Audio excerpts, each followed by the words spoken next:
आता मी जातीचं नाव घेत नाही, पण तुम्ही समजू शकता मी नाशिक जिल्ह्यातला कोणत्या जातीचे लोक असतील. तुम्ही किती मूठभर लोक आहात. तुम्ही काय उपटणार आहात आमचे. आता काय उपटणारे हे तुम्हाला चांगलं समजत असेल. त्यानंतर खूप मारलं गेलं. मलाच नाही तर माझ्यासोबतही अजून 4-5 जणांना खूप मारलं गेलं. आम्ही सगळं बौद्ध समाजाचे, नवबौद्ध आणि पूर्वीचे महार. जे आम्हाला मारलं गेलं त्याच्यामध्ये मला इतका मार लागलेला होता की माझ्या युरिनद्वारे लघवीतून रक्त पडायचं.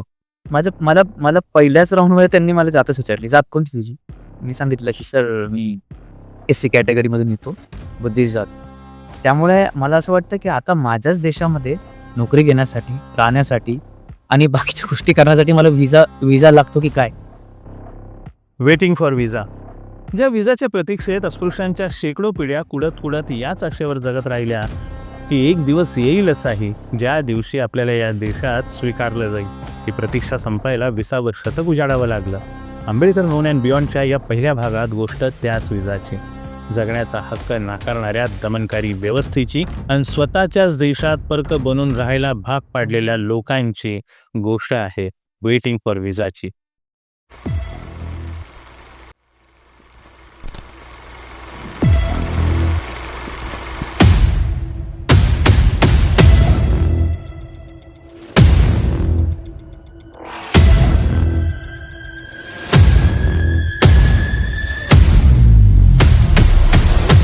We want untouchability to be abolished. But we also want that we must be given equal opportunities, you see, so that we may rise to the level of the other classes. Mere washing off of untouchability is of no consequence. We have been carrying on with untouchability for the last 2000 years. Nobody has bothered about it. Our difficulty, as I said, is not about the ultimate future. Our difficulty is how to make the heterogeneous mess that we have today. Our difficulty is not with regard to the ultimate. Our difficulty is with regard to the beginning. Let us leave aside slogans. Let us leave aside words which frighten people. Let us even make concession to the prejudices of our opponents. Bring them in so that they may willingly join with us on marching upon that road, which, as I said, if we walk long enough, must necessarily lead us to unity.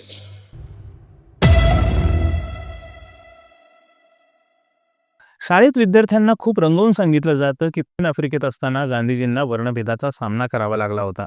इंग्रजांनी त्यांना अपमानित करून ट्रेनमधून खाली उतरवल्यानंतर कसं त्यांनी जिद्दीने लढून भारताला स्वातंत्र्य मिळवून दिलं होतं ना, त्याचा किस्सा. हा इतिहास शिकवताना वर्णभेदाची वाईट बाजू जितक्या ठामपणे विद्यार्थ्यांना सांगितली जाते ना, तितकी मेहनत मात्र जात व्यवस्थेच्या शोषणावर साधा शब्द उच्चारायला देखील घेतली जात नाही. जाती अत्याचाराच्या समस्येवर सामूहिक मौन बाळगण्याचा हिंदुस्थानी रिवाज फार जुना आहे बरं का. अगदी सनातन आहे, सनातन संस्कार आहे. पहा ना, ज्या वेळेस गांधीजींना ट्रेनमधून उतरवलेलं ना, त्याच काळात इथं भारतात म्हणजे त्यावेळेच्या ब्रिटिश इंडियामध्ये एका 10 वर्षाच्या मुलाला त्याच्या भावंडांसोबत अपमानित करून बैलगाडीतून खाली धक्के मारून उतरवण्यात आलं होतं. गांधीजींचा अपमान झाला तो परदेशात, पण त्या 10 वर्षाच्या मुलाचा आणि त्यांच्या भावंडांचा अपमान मात्र त्याच्याच जन्मभूमीत त्याच्याच हमवतन लोकांनी केला होता.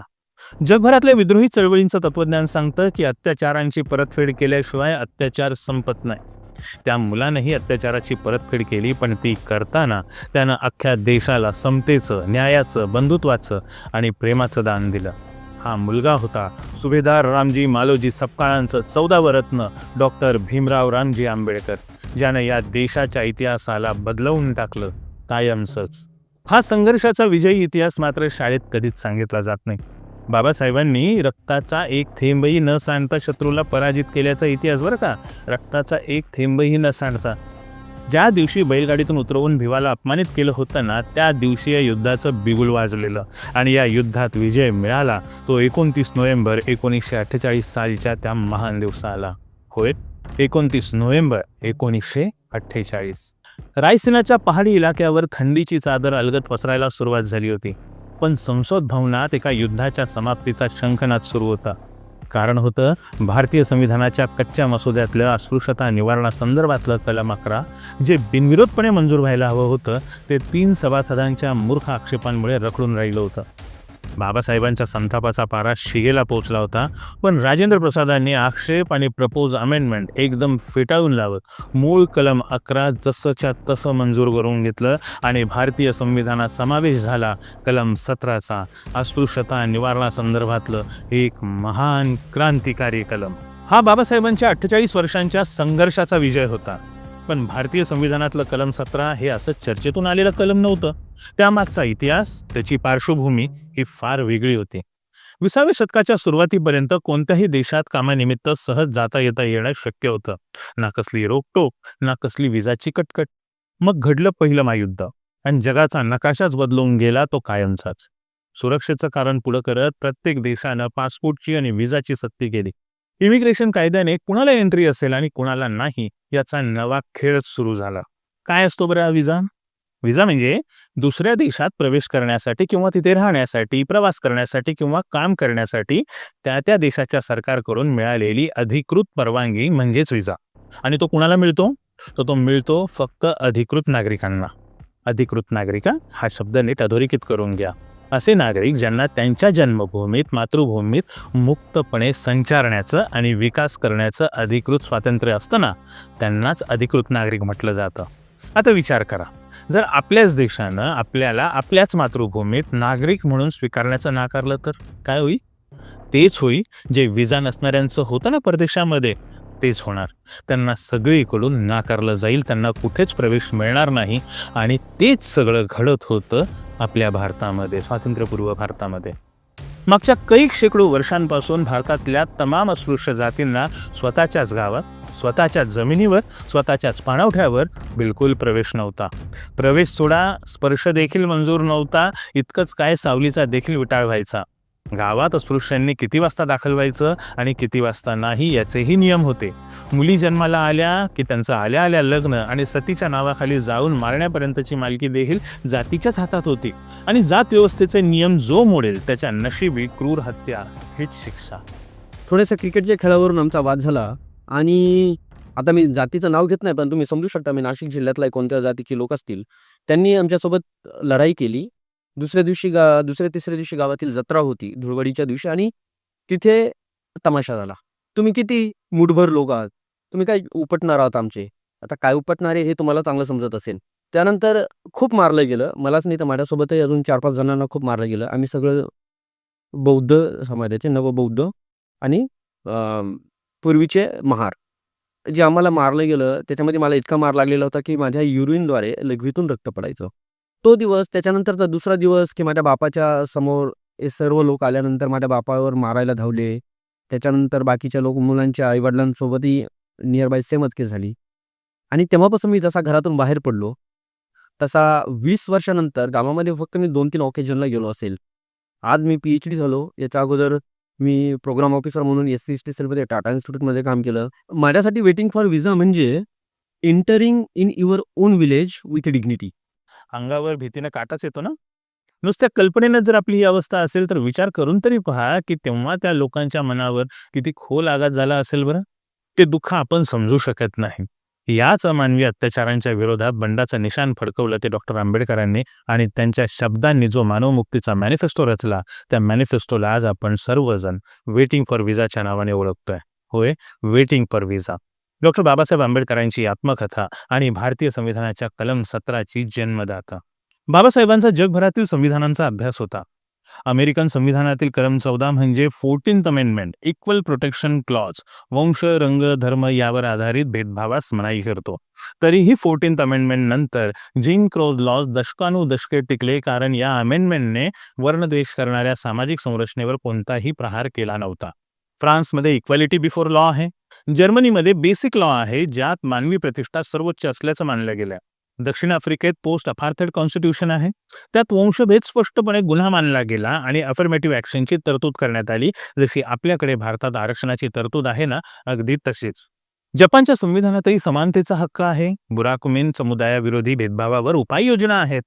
म्हणून भारतातही समानतेचं नव्हे तर समतेचं तत्व सांगणारं संविधानाची विशेष गरज होती.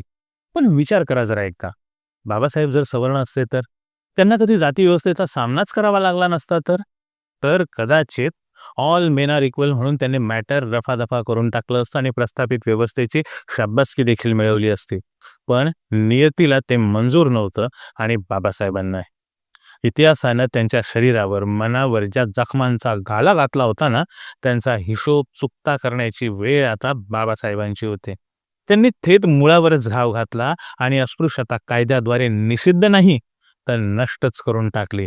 थेट काम तमाम. समजलं? हा फरक असतो अभिव्यक्तीचा. म्हणून आजची गोष्ट कलम 17ची आणि वेटिंग फॉर विजाची.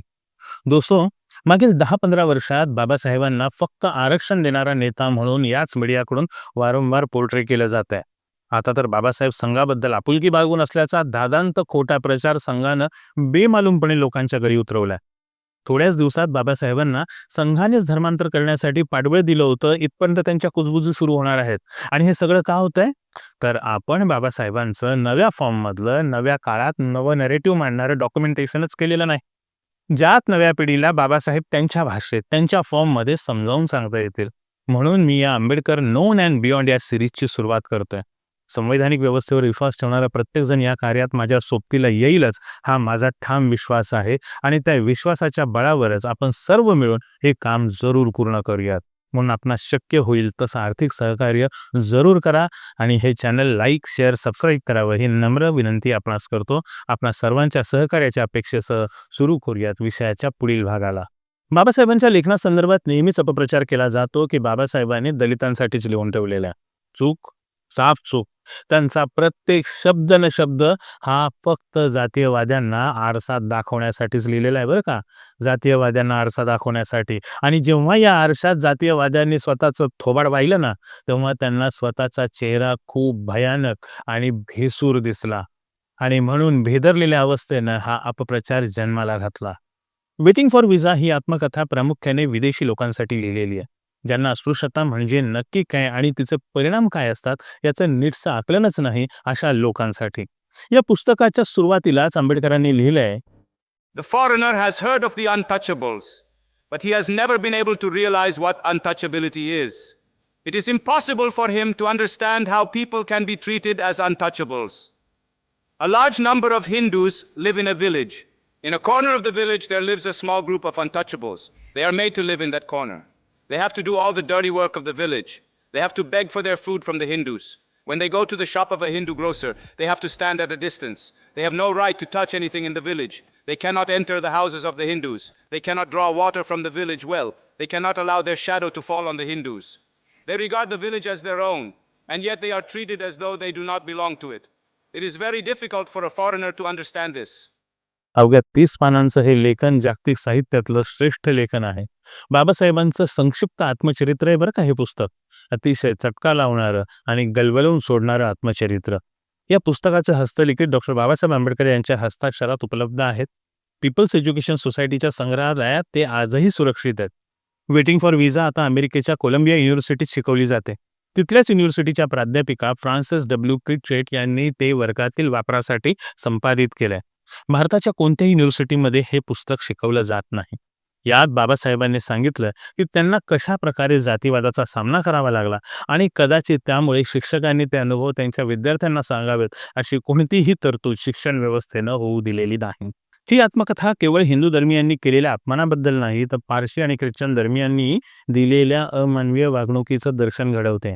भारतात मुस्लिम, पारशी आणि ख्रिश्चन समाजातही जातीयवाद कशा प्रकारे रुजलेला आहे हे या पुस्तकातून बाबासाहेबांनी अतिशय प्रभावीपणे जगासमोर आणलं होतं. प्राध्यापक हरी नरके सर म्हणायचे की वेटिंग फॉर विजा हा ग्रंथ प्रत्येकाने वाचायलाच हवा. ज्यांनी तो वाचला नाही त्यांनी काहीच वाचलं नाही. अवघ्या अर्ध्या तासात हे पुस्तक वाचून होतं, पण ते सुन्न करून टाकतं, कायमचं अस्वस्थ करतं. भारतीय समाजाचा आरसा बाबासाहेब आपल्याला त्यात दाखवतात. या आठवणींनी बाबासाहेब व्याकुळ होत असत. यातल्या गोरेगावच्या प्रवासाच्या आठवणीनं 50 वर्षांनंतरही त्यांचे डोळे पाणवायचे. त्यांच्या आयुष्यातला तो टर्निंग पॉईंट होता.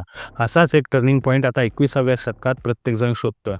बाबासाहेबांच्या 70 वर्षांनंतर आज चक्र फिरून आले पुन्हा त्याच उंबरठ्यावर ज्याच्या दुसऱ्या टोकाला कधी काळी बाबासाहेब स्वतः उभे होते. आज माझ्यासारख्या तरुणांना पुन्हा एकदा विजा मागितला जातोय, तोही त्यांच्याच देशात नोकरी करण्यासाठी.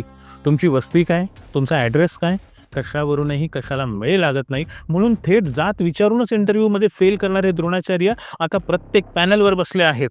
ते अंगठा कापत नाहीत, ते ब्लॅकलिस्टेड करतात. बँका लोन देत नाही, म्हणतात तुमचा ॲड्रेस ब्लॅकलिस्टेड आहे. मीडियात मागासवर्गीय नाहीत, तोंडी लावायला एखादा 2 ठेवून घेतात, बाकी सगळे टॉयलेट क्लिनिंग स्टाफमध्येच ठेवतात. तरण्या मुलींवर बलात्कार होतात, रोहित वेमुलासारखा स्कॉलर मारून टाकला जातो, मुलींना आत्महत्या स्वीकारायला भाग पाडलं जातं. आपलं नागरिकत्व दुय्यम ठरवण्याचं षडयंत्र सध्या चालू आहे. मुस्लिमांचं झालंय ठरून, आता बारी मागासवर्गीयांशी आहे, महारा मांगा चांबारा ढोरांशी आहे. माझं म्हणणं पटत नसेल तर हा अनुभव ऐका. या एका प्रसंगी माझ्या 4 राउंड्स होतात इंटरव्ह्यूचे. 5व्या राउंडला कोणतरी वेगळाच माणूस येतं आणि मला विचारतं, की "मग तू तुझं पूर्ण नाव काय आहे?" तर मी तेव्हा सांगतो. आता माझं आडनावावरून माझी जात कधी कळत नाही कोणाला. माझं आडनाव अंकुश आहे. तर जेव्हा मी सांगतो त्यांना अभिजित दिनेश अंकुश माझं नाव आहे. तर विचारतात, की "अंकुश तुम्ही कुठले? अंकुश कुठले?" तर मी बोललो, "कुठले म्हणजे आम्ही मुंबईचेच आहोत." तर "नाही, नाही, गाव कोणतं तुमचं?" तर गाव मी सांगतो त्यांना माझं हे असं-असं गाव आहे. तरी पण त्याच्यावरून पण त्यांना समजत नाही. मग तुम्ही अजून काय? मग पप्पा काय करतात? म्हणजे जाणून घेण्याचा प्रयत्न. पप्पा काय करतात? अच्छा घरात कोण-कोण असतं? आणि मग त्याच्यानंतर फायनली तिथून पण नाही नाही मी सगळे टिक्स माझे झाले तर मग विचारतात, की "अच्छा राहतो कुठे?" मग त्यांना आता सध्या मी रमाबाई आंबेडकर नगरमध्ये राहतो. मग तिथून "अच्छा रमाबाई आंबेडकर नगरमध्ये राहता का? ठीक आहे, ठीक आहे. चालेल ना आम्ही कळवतो तुम्हाला. Will let you know about it." झालं आहे, की ना चायनीज लोकांनी माझा इंटरव्ह्यू घेतला. पहिला राउंड चायनीज लोकांनी घेतला. दुसरा राउंड चायनीज लोकांनी घेतला. कारण की कंपनी चायनामधली होती आणि तिसरा राउंड पण चायनीज लोकांनी घेतला. आता ते चायनीज जे सीईओ होते, जे काही एमडीज होते, त्यांना फक्त पाहिजे होतं, की ठीक आहे, एक शेवटचा आपण एक आहे ना इंट्रोडक्शन राउंड असे की हा बाबा माणूस खरं-खरं मुंबईत राहतो वगैरे. त्याच्यासाठी त्यांनी एका मुंबईतल्या त्यांच्या एम्प्लॉयीला सांगितलं, की बाबा याचा तुम्ही इंटरव्ह्यू घ्या. तिथे त्या माणसाने माझा इंटरव्ह्यू म्हणजे त्यांना सांगितलं माझा इंटरव्ह्यू झाला आणि माझा इंटरव्ह्यू त्यांनी घेतलाच नाही. जेव्हा मी फॉलोअप केलं, तेव्हा उडवाउडवीची उत्तरं द्यायला लागली आणि शेवटी हळू-हळू विचारत परत तेच जातीवरती आलं. मग मला वाटलं, की ठीक आहे योगायोग असेल. मी परत एका अजून एका ठीक-ठाक कंपनीमध्ये इंटरव्ह्यू दिला. माझं मला मला पहिल्याच राउंडमध्ये त्यांनी मला जातच विचारली, "जात कोणती तुझी?" मी सांगितलं, की "सर मी एस-सी कॅटेगरीमधून येतो, बुद्धिस्ट जात." तो राउंड मला त्यांनी असा घेतला, की जसं की मी सर्वज्ञानी म्हणजे एका इंडस्ट्रीचा एक्सपर्ट असतो ना, 40 वर्षाचा एक्सपिरियन्स असतो. अशा माणसाला विचारण्यासारखे प्रश्न मला विचारले आणि बोलले, "तुला तर काही येत नाही." अशा प्रकारे माझा अनुभव मला खास करून या 2 वर्षामध्ये आले. त्यामुळे मला असं वाटतं, की आता माझ्याच देशामध्ये नोकरी घेण्यासाठी, राहण्यासाठी आणि बाकीच्या गोष्टी करण्यासाठी मला व्हिसा लागतो की काय? अशी परिस्थिती सध्या येऊ लागली आहे. या मरण यातना, या नकाराच्या घटना कधी संपतील का? हा विचारच आता मनाला राहून राहून छळत असतो. म्हणून वेटिंग फॉर विजाची नवनव्या रूपात मांडणी होणं, आपल्या समोर येत राहणं ते खूप गरजेचं बनलेलं आहे आणि तो येतोय देखील. मग कधी तो नागराज मंजुळेंच्या झुंड सिनेमाच्या रूपाने येतो, तर कधी मालविका राजच्या चित्रकलेतून येतो. मालविका राज एक नव्या दमाची कलाकार. मालविका राज यांनी त्यांच्या मधुबनी शैलीत साकारलेलं हे चित्र पहा. एका चित्रातनंच त्यांनी अख्खं पुस्तक आपल्या समोर उभं केलेलं आहे आणि उभा केलाय अख्खा संघर्ष आणि भविष्याची नवी पाऊलवाट. बाबासाहेबांना असंच नवनव्या फॉर्ममध्ये आणत राहिलं तरच त्यांचं अप्रोप्रिएशन होण्यापासून आपण आपल्याला स्वतःला आणि बाबासाहेबांना वाचवू शकतो. पहा मालविकाचं म्हणणं काय आहे या बाबतीत. जब मैंने ये किताब पढ़ा तो उसमें क्या है ना कि जैसे मैं जो भी काम करती हूँ वो सारा स्टोरी टेलिंग का रहता है। तो जब ये किताब पढ़ने के बाद मुझे ना वो सारा जो स्टोरी है मेरे सामने विजिबल होने लगा कि ये जो उनके साथ जो घटनाएं घटी बाबा साहब के साथ उन्होंने जो देखा और जो डिस्क्रिमिनेशन उन्होंने बचपन से देखा तो उसमें क्या है ना कि हम सभी लोग उससे कनेक्ट करते हैं क्योंकि हम कहीं ना कहीं उस चीज़ को जब आप समझने लगते हो तो आप सब जान जाते हो कि वो सब आपके साथ भी घटनाएं हो रही है। तो वो चीज़ ये बुक मेरे लाइफ में बहुत बड़ा इम्पैक्ट डाला और तब मुझे लगा कि जैसे मैं स्टोरी टेलिंग करती हूँ अपने आर्ट फॉर्म के थ्रू तो ये काम मुझे अपने आर्ट वर्क में लाना है। पेंटिंग और जो विजुअल आर्ट होता है ना वो लोगों को बहुत ज़्यादा इम्पैक्ट देता है। ये मुझे इसलिए ज़्यादा इम्पोर्टेंट था मुझे बनाना कि लोग इस चीज़ को देख के समझे कि किस तरह से बाबा साहब ने इतना कुछ स्ट्रगल किया। हम जैसे आर्टिस्ट जो दलित बहुजन आदिवासी हैं और अपने आर्ट के माध्यम से हम अपने समाज में जागरूकता फैलाते हैं और हमारे संघर्ष को दिखाते हैं। तो ऐसे आर्टिस्टों को मेन स्ट्रीम में एंट्री बहुत मुश्किल मिलती है। ये वैसा ही है जैसे वेटिंग फॉर वीज़ा में बाबा साहब ने अपने संघर्ष को दिखाया है, तो वही संघर्ष हम आज भी कर रहे हैं। हाच कित्ता नागराज मंजुळेच्या झुंड सिनेमानेही गिरवलाय. मोठ्या पडद्यावर नागपूरच्या गड्डी गोदामातल्या मुलामुलींचा जगण्याचा, त्यांच्या स्वाभिमानाचा, त्यांच्या आयडेंटिटी क्रायसिसशी लढण्याचा संघर्ष पाहिला की बाबासाहेबांच्या वेटिंग फॉर विजाचीच आठवण येते. ही मुलं त्यांच्या घेटोबाहेरच्या जगाकडून वारंवार नाकारली जातात. त्यांना कायम हिणवलं जातं. त्यांची ओळख, त्यांचं जातवास्तव सातत्याने अधोरेखित करून तिकडे सांगितलं जातं. किड्या मुंग्यांच्या आयुष्याइतकीही किंमत नसलेलं त्यांचं जगण्याचं आणि मरण्याचं बाहेरच्या जगाला जराही घेणं देणं नसतं. त्या सगळ्या तरुण पोरापोरींना बाहेर पडायचंय. कोंडवाड्यात कोंडली गेलेली माणसं आणि त्यांच्या वस्त्यांना ज्या भिंतींनी जखडून ठेवलंय ना, त्या भिंती ओलांडण्यासाठी सुद्धा त्यांना विजाचीच गरज आहे आणि ती मुलं त्याच विजाच्या वेटलिस्टमध्ये ताटकळत उभी आहेत. बाबासाहेबांसाठी शिक्षण हे रूपक बनून आलं, तसं या सिनेमात फुटबॉल रूपक बनून येतो. जोडीला बाबासाहेब उभेच आहेत. त्यांची जोरदार जयंती आहे, त्यांचा ब्ल्यू ब्लेझर आहे आणि बाबासाहेबांचाच फोटो हा त्यांचा पासपोर्ट बनतो आणि फुटबॉलची मॅच त्यांचा विजा. आणि सिनेमा कुठे संपतो माहिती आहे का? विमानात. हे विमान जसं वस्त्यांच्या भिंती भेदून आकाशात झेप घेतं ना, तेव्हा विपिन तातडचा रॅप बॅकग्राऊंडला चालत असतो. पण खरं सांगू, 1935 साली बाबासाहेबांनी लिहिलेल्या वेटिंग फॉर विजाचं विनिंग व्हर्जनच आपल्या कानावर पडत असतं. मी भटक्या विमुक्त समुदायातून येते. अनुभूती सामाजिक संस्थेचं नेतृत्व करते, लिहिते आणि संशोधन देखील करते. मला माझ्या कामाच्या निमित्ताने साधारण 13 ते 14 देशांना भेटी देण्याची संधी मिळाली. जी शिष्यवृत्ती मिळवत जटिल आणि क्लिष्ट प्रक्रिया पार करत तिथपर्यंत पोहोचता आलो.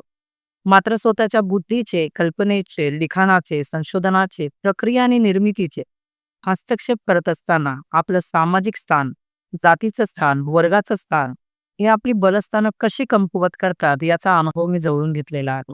हा सगळा प्रवास करत असताना वेटिंग फॉर विजा हे माझ्यासाठी फक्त पुस्तकात नाही, ते मेंटर होतं, ते दिशादर्शक होतं आणि आपले पाय थोडेसे लटपटत असताना, कारण का आजूबाजूची व्यवस्था ही जेव्हा तुमचं चालणं जड करते, तेव्हा बाबासाहेब जे आहे ते हाताला धरून आपल्याला उठ म्हणायला शिकवतात. आणि त्यावेळेला सगळ्यात अगोदर मला ज्याची जाणीव आणि माझ्या नेणीमध्ये जे पुस्तक आठवतं ते आहे वेटिंग फॉर विजा. हा प्रवास आहे बाबासाहेबांचा प्रवास. असत्याकडून सत्याकडे, अंधाराकडून उजेडाकडे आणि पराभवाकडून विजयाकडे. वेटिंग फॉर विजा हाच तो प्रवास आहे जो सुरू झाला होता 1902 साली आणि त्याचे ध्येय गाठलं बाबासाहेबांनी 29 नोव्हेंबर 1948 साली, जेव्हा संसदेच्या पटलावर बाबासाहेबांनी खड्या आवाजात भारतीय संविधानाच्या कलम 17चं वाचन केलं होतं.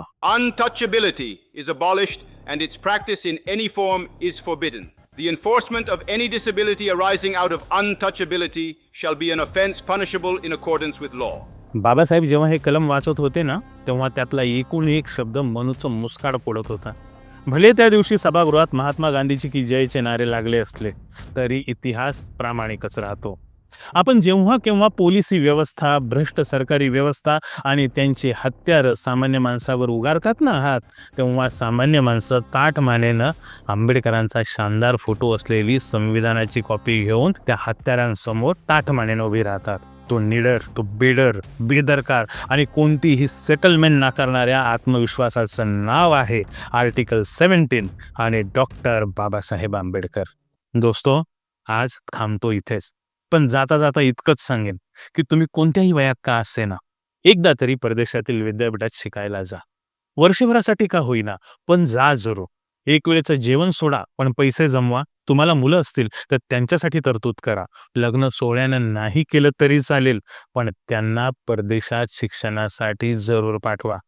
तो विजा जो तुमची मुलं कमावतील ना, तो गेटवे असेल तुमच्या नव्या जगाला कनेक्ट होण्याचा. मला आजही आठवतं की जेव्हा पहिल्यांदा मी विजा ऑफिसला गेलो होतो आणि तिथं माझं ॲप्लिकेशन सबमिट केलं आणि त्यानंतर 24 तासाच्या आतमध्ये मला विजा मिळाला, कारण माझी स्कॉलरशिप गव्हर्नमेंटची होती, ब्रिटिश गव्हर्नमेंटची. तर त्यानंतर मी स्टेटस टाकलं होतं की no longer waiting for visa. No longer waiting for visa हे बाबासाहेबांच्या वेटिंग फॉर विजामधून इन्स्पायर होतं की बाबासाहेबांना त्यावेळेस एवढ्या कष्ट खावा लागला आणि माझ्यासारख्या व्यक्तीला ज्यावेळेस आपण विजा म्हणतो त्यावेळेस जो ॲक्सेस आहे, म्हणजे विजाचा अर्थ केवळ कोणत्या तरी राष्ट्राचं ॲक्सेस नव्हे, तर इन जनरल जीवनाच्या सर्व संधींचा ॲक्सेस मिळणं. आणि मला वाटतं की बाबासाहेबांच्या विचारांचा मला पहिल्यांदा ॲक्सेस मिळाला. तो माझ्यासाठी आयुष्यातला सगळ्यात मोठा विजा आहे. आणि त्यानंतर मला जो लंडनचा ॲक्सेस मिळाला, मोठ्या शहरांमध्ये येण्याचा ॲक्सेस मिळाला, तर त्या दृष्टीनं मी no longer waiting for visa असं लिहिलं होतं. मला प्रामाणिकपणे वाटतं की आपण इतक्या स्वातंत्र्यानं जगू शकतो, आपण आपल्या समूहाचा विकास करू शकतो, जग इतकं सुंदर असू शकतं, सोबतच सर्व शोषणातून मुक्त केलं जाऊ शकतं. अशा सर्व प्रेरणा मला वाटतं की थोडं अब्रॉड एज्युकेशनमुळे अधिक तुमच्यामध्ये जागृत होतात. तुम्हाला दिसतं की दुनिया कुठं चालली आहे आणि आपले समूह कुठं आहेत. आणि हा जो मला विजा मिळाला, हा जो मला ॲक्सेस मिळाला, तो ॲक्सेस मला वाटतं की मातंग असेल, बौद्ध असतील, अनुसूचित जातीतील सर्व समुदाय असतील, हे सर्व शोषित समुदाय अशा मुलांना हे ॲक्सेस मिळाले पाहिजेत. आणि प्रत्येकाला हे लिहिता आलं पाहिजे की नो लॉंगर वेटिंग फॉर विजा. बाबासाहेबांच्या वेटिंग फॉर विजा यानं जी प्रेरणा आपल्या सर्वांमध्ये निर्माण केली, मला वाटतं की ती प्रेरणा म्हणजे इतर सर्व प्रेरणांच्या तुलनेत सगळ्यात मोठी आहे. कारण ती स्वप्न बघायला शिकवते. आणि सगळ्यात महत्त्वाचं की आपल्यालाही विजा मिळू शकतो, आपणही विजा मिळवू शकतो, हा कॉन्फिडन्स देते. आपल्या सिरीजच्या पहिल्या भागाची सुरुवात आपण वेटिंग फॉर विजाने केली. हे नुसतं पुस्तक नाही, ही आपली रियालिटी आहे बरं का, आपलं वास्तव आहे. आजही ती अधूनमधून डोकं वर काढतच असते. म्हणून आपण सजग राहिलं पाहिजे, सावधपणे जगलं पाहिजे.